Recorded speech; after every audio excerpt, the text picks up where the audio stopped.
ედიკო, მარცხლა მომაჭრიან ფეხს. არა, ყველაფერი კარგად იქნება, დედი, ნუ გეშინი. დედა გაიყინა, სუნთქვა შეეკრა, მაქსიმალურად ეცადა ცრემლები შეეკავებინა. დემეტრე კი უზარმაზარი, სევდიანი თვალებით უყურებდა მას და პასუხს დაელოდა. დედა მიცოდა, რომ თუ გაჩუნდებოდა, დემეტრეც ატირდებოდა. ამიტომ უპასუხა. იქნება, დედიკო, ყველაფერი კარგად, ღმერთის და ხალხის დახმარებით, დი.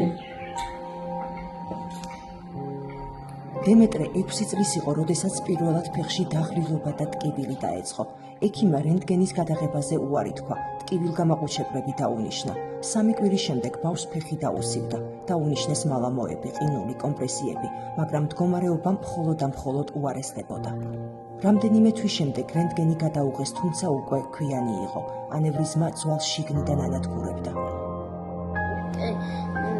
ფეხი მომტეხილი და ძვალი მოკუდა შვილი.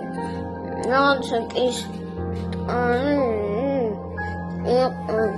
და მაგან დამიგრია ძვალი.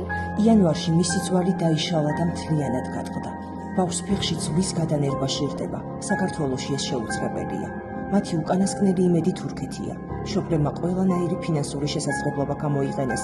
ბავშვს თურქეთში უკვე 2 ოპერაცია გაუკეთეს. ამოკვეთეს ანევრიზმა და ძვლის გადასანერგად ფაზა მოამზადეს. მაგრამ მთავარი ოპერაცია წინ არის. ღირებულება $28,000-ია. ოჯახს არანაირი შესაძლებლობა აღარ აქვს. გვაკეთილი ხალხის იმედი და უფლის. მინდა რომ მალე მომჩეს.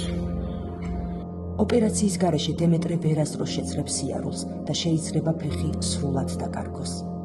ჩემი ოცნებაა, რომ გავხდე ფეხბურთელი, მოვაგრო ფონი და გავიკეთო ჩემი ბოლო ოპერაცია. მას ჯერა სიკეთის, კეთილი ადამიანების, ის ელოდება, ის ოცნებობს მწვანე მოედანზე, პირველ გოლზე, ის ათამაშოებს არ ითხოვს, მას ცხოვრება სურს, მას სირბილი სურს. კეთილო ხალხო, ეს გონიერი ბიჭი უზარმაზარი ოცნებით თქვენს იმედზია, თქვენი სჯერა. გთხოვთ არ მისცეთ მას უფლება ეს ოცნება დაკარგოს. ერთად შეგვიძლია მისი გადარჩენა. დაუბრუნეთ ბავშვობა, მიეცით მას თამაშის შანსი. დემეტრე აუცილებლად უნდა გავიდეს მოედანზე და გაიტანოს თავისი პირველი გოლი.